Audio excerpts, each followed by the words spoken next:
What is good, guys? It's Rey-Jay back with another video, and in this one I wanted to break down what's happening with SPY, Tesla, Nvidia, the QQQ, and a couple of other tickers. I'm going to break down what's going on with the economic calendar moving forward, other factors involving the markets, which you should be watching for as time progresses. But before I break these doubles information, before I get into any more details, let me just mention a couple of things. I am firstly not a financial planner, so take nothing I say as financial advice. And also, if you guys can, please check out the Moomoo link, which is down below and in the description. If you sign up for Moomoo, deposit $100, you're guaranteed 5 free stocks. If you deposit $1,000, you're guaranteed 15 free stocks in total, not to mention free level 2 data with $0 commission trading. The offer ends in just 3 weeks, so check it out before they run out. Anyways, now let's break down what's happening to the market. Looking at SPY, we're starting to turn on the 4-hour time frame, starting to dip just a bit. We also have the support at this 555 area, which is worth watching for. We're starting to see a little bit of weakness that's kind of developing right here. Now, one thing worth noting is that when Jerome Powell was speaking, the market was just very choppy, trading sideways the entire time. Then we started to dip just a little bit towards the end of the day, but it wasn't anything too crazy. So I think that for tomorrow, we're going to see something very similar because Jerome Powell is going to be speaking once again. He's going to be speaking for tomorrow, which is Wednesday, July 10th, 2024. Now, please note that when Jerome Powell was speaking for today, he didn't really say anything too significant. He didn't say anything too crazy. He said that basically holding rates high for too long could jeopardize economic growth, but simultaneously reducing policy restraints too late or too little could also weaken the economic activity and employment. He mentioned that they still have that target of 2% for inflation. The Fed has to be very patient and continue to monitor the situation, and also that the Fed's in a position where they have to be very, very open-minded to just like monitoring the data and being very patient to see what their next move is going to be. He also mentioned that he didn't want to say anything too political, and that he didn't want to comment too much in the future monetary policy. So most of Jerome Powell's words were very arbitrary. He was just being very contained. He's very careful with what he was trying to say. He didn't say anything too outlandish, anything too crazy. That's why the market didn't make any massive moves. If he did say something very important about inflation, about a recession, or make any comments about that, the market could have moved like crazy. You have to remember that. It could have happened. That's why I give you guys these warnings. But so far, Jerome Powell ended up not doing that. He said that he didn't want to say anything and comments too much about certain things. So that's why the market just chopped around the entire time when he was speaking. He didn't cause anything too crazy.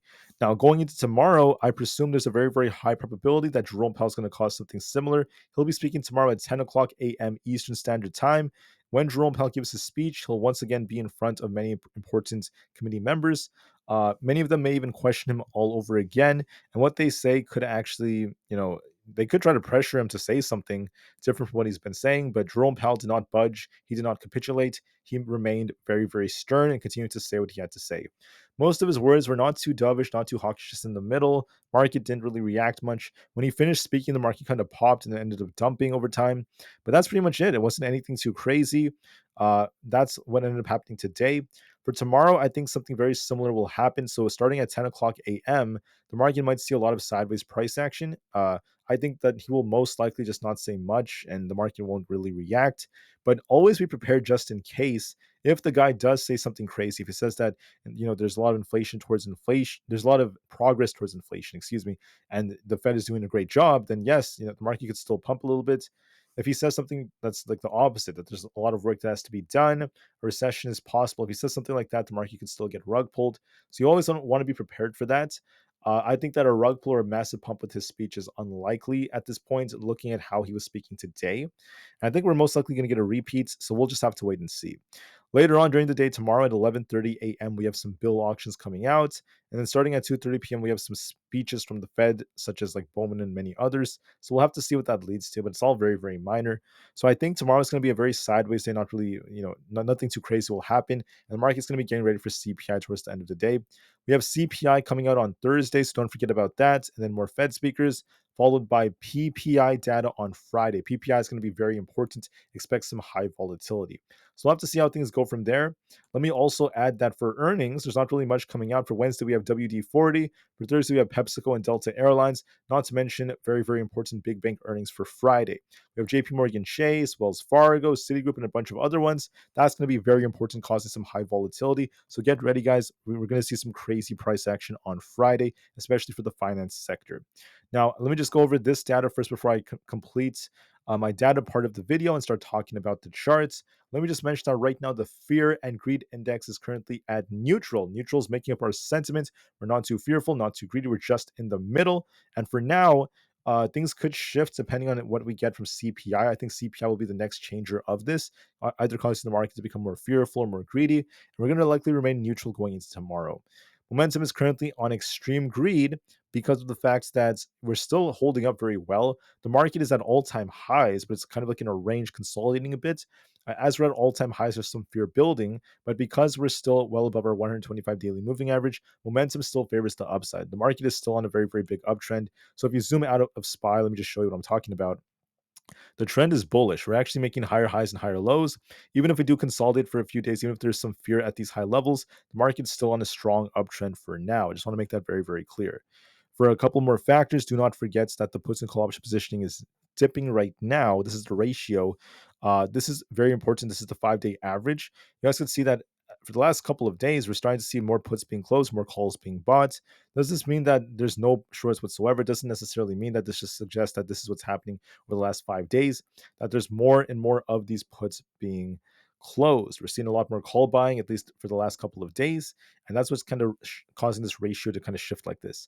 And then we also have the VIX at neutral. It's still below its 50 daily moving average. Going to give that some time just to see how things progress. But anyways, let's talk about the markets. How are things looking in my personal opinion? So what happened today? Let's go over that and break down why we're going to see something similar in my opinion. So for today, I'm going to go over the 1 hour time frame. Here's what happened. It's very simple. Jerome Powell started his speech, okay? The markets basically started right here, dips down to the 555s, pumps back up to 556.5, and went back and forth all day. When Jerome Powell was about done, we saw the market starting to push a little bit, went a little bit higher towards 557, then rejected back down to about 555, and then it just closed around the 555s. So as you can see, it was a very sideways day. Almost all day was just back and forth price action before the dip at the very end. But overall, I think that we're going to see something very similar tomorrow. Going into tomorrow, when Jerome Powell starts his speech, depending on where SPY opens, I think we're going to be very close to 556. I think the market is going to do the same thing. It's going to pump back up to 556.5, dump back down to 555.5, and just trade sideways during Jerome Powell's speech, not really do much. And then, whether we pump or not at the end of the day depends on, what the market's anticipating for CPI. Sometimes before CPI, the market starts pumping, so we'll see if that ends up being the case. Technicals don't show that. They're kind of suggesting we might get an initial dip first, and we'll see if that leads to a bounce because the 4 hour is kind of turning. So what I think, what I think is going to happen is the market is going to just basically shop around during Jerome Powell's speech around 556. Then we might dip a little bit towards this imbalance. We might see a little dip into the lower 555s. And then at the end of the day, we'll see if we continue to dip or not, or if we get a big bounce. After the dip comes, we'll see if there's a big bounce. It depends on how the market views CPI, because sometimes we do pump right before it. That I'm just going to have to wait and see. But remember, chop and then a drop, and then at the end of the day, there might be a bounce. We'll have to wait and see. But that's most likely what's happening. The market not doing much. The real big move is going to come after CPI comes out.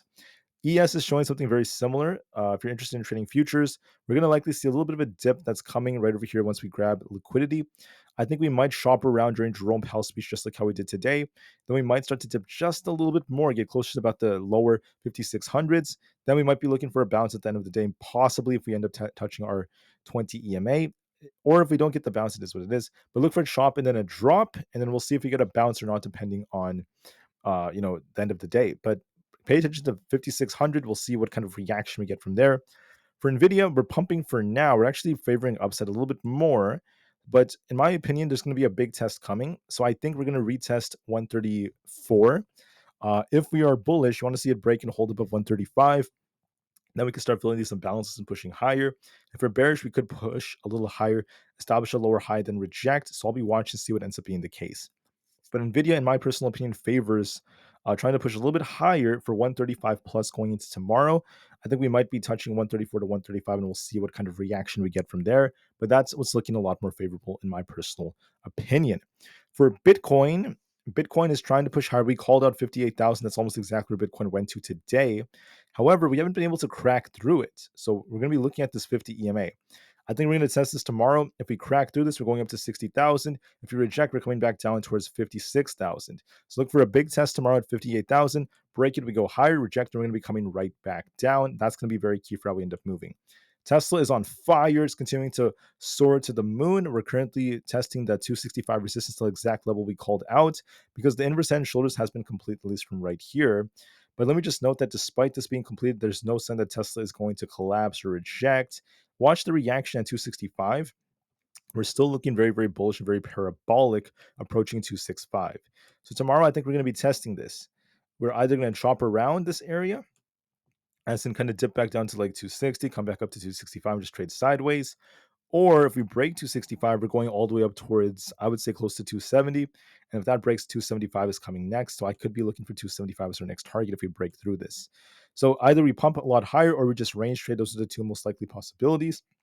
We'll have to wait and see. We're looking at the technicals. I am seeing a push for 265 tomorrow morning.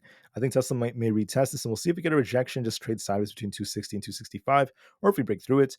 As of right now, that's what I'm going to be looking out for.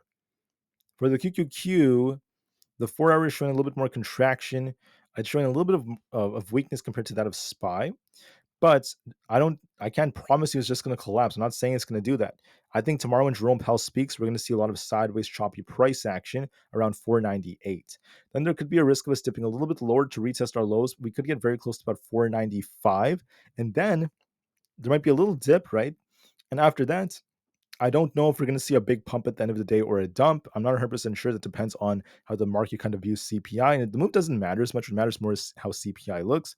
But that's what I suspect is going to happen. Sideways price action, a little bit of a dip after Jerome Powell's speech. And then we'll have to see if we get a big bounce or not. I'll be watching for that very, very carefully. The levels to watch for are right here, by the way. We have 498 as resistance, 496.8 as support, followed by 495, and 500 as resistance. Tomorrow we chop around here, 496 to 498. Dip a little bit closer to 495, bounce back up, and then we'll have to see what the reaction is. Do we get a big push at the end of the day, or do we reject? It depends on how the market views CPI. For Aapl, this looks more bullish. It looks like it wants to go up to about 230, so it might get very close to 230, then maybe consolidate after that. But it's still favoring the upside a lot more. It's still looking very, very strong.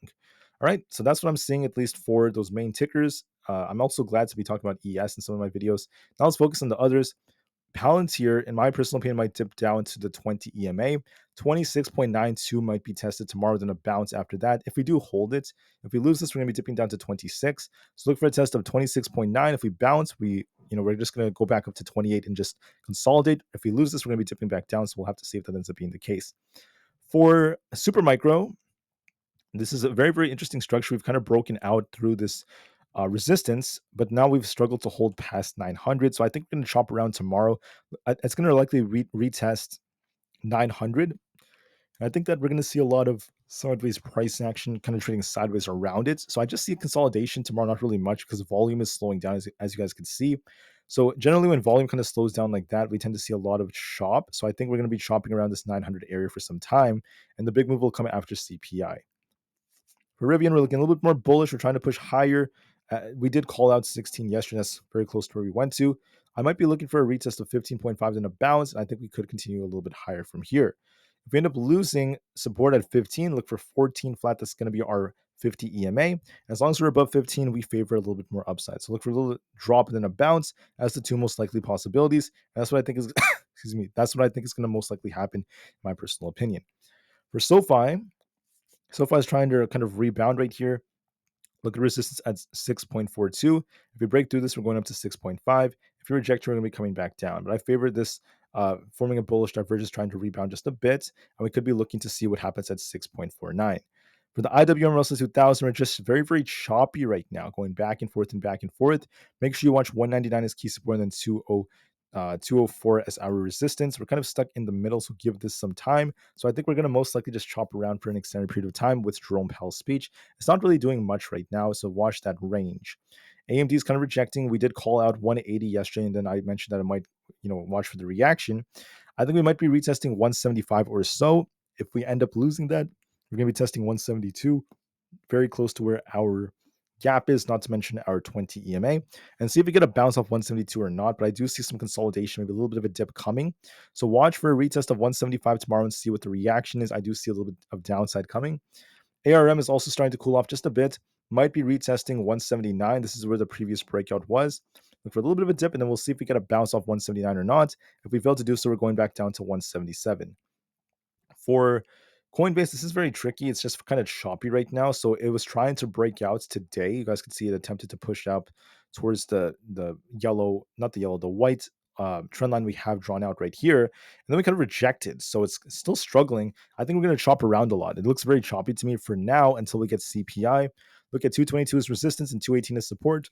I think that going into tomorrow, we're just going to chop around, go back and forth and back and forth. And that's the most likely possibility. For Amazon, we have a bullish wedge that's forming an ascending wedge. If we're bullish, you want to see it break past 200. If that's the case, we're going up to 202, then eventually 205. Those are going to be the more bullish cases if we end up breaking this resistance. If we fail to do so and we end up losing 197.5, look for a dip for 195. This chart has a very bullish looking pattern, but we need confirmation depending on CPI and such, so we'll just have to give it some time. For Meta, we're kind of slowing down just a little bit on Meta. I wouldn't be surprised if this actually dips just a little bit more to retest 527, and we'll see if we get a bounce or not off of that. But look for a little dip tomorrow, and then watch and see what kind of reaction we get from there. If we lose 527, we're going to be dipping all the way down towards 523. And if we hold it, we're going to be looking for a really nice bounce. So I favor a little bit of a dip before we attempt to rebound. Watch for that very carefully. For Microsoft, we're kind of dipping a little bit, but it depends on if we could hold above 460 or not. If we hold this, since we did technically push back during the after hours, I think we're going to be retesting 461.69. Now, if we test 461.69, reject, we're coming back down to about 455. If we break through this, we could remain bullish. So look for a little rebound and watch to see if we get a rejection or not.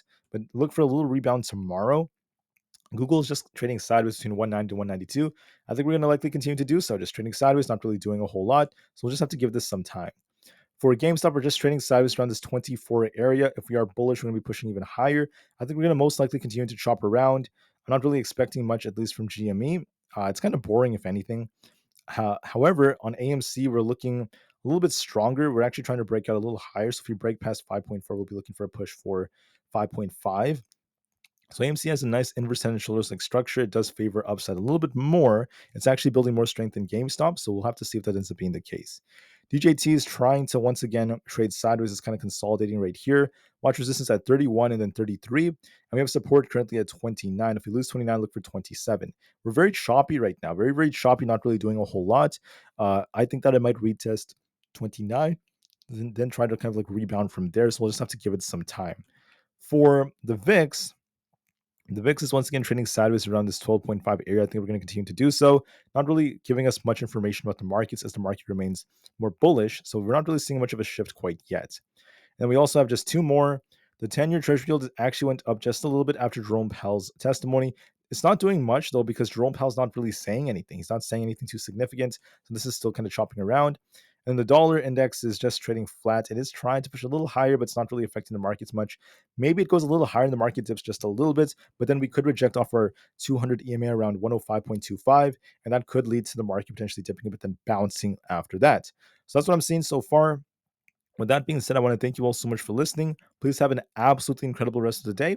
And just note that as far as the market goes, expect some chop tomorrow morning with Jerome Powell's speech, maybe a slight dip afterwards. And then near the end of the day, we might either get a bounce or even like if we could bounce at the end of the day, depending on what CPI looks like and what the market's kind of anticipating. So we'll see how it goes. The next major catalyst, though, is not going to come tomorrow. It's going to come for Thursday, which is going to be CPI day. So just get ready, guys, and do what you have to do. That being said, I want to thank you for listening. Please have an absolutely incredible rest of the day. Enjoy your evening, guys, and I'll see you guys before the market opens for tomorrow. And I'm also going to be discussing what Jerome Powell ends up saying. So take care, guys. I really appreciate you guys so much for your attention. Thank you for listening. Please just relax for the end of the day if you guys can, and I will see you guys tomorrow on the next one. Thanks again, and peace out.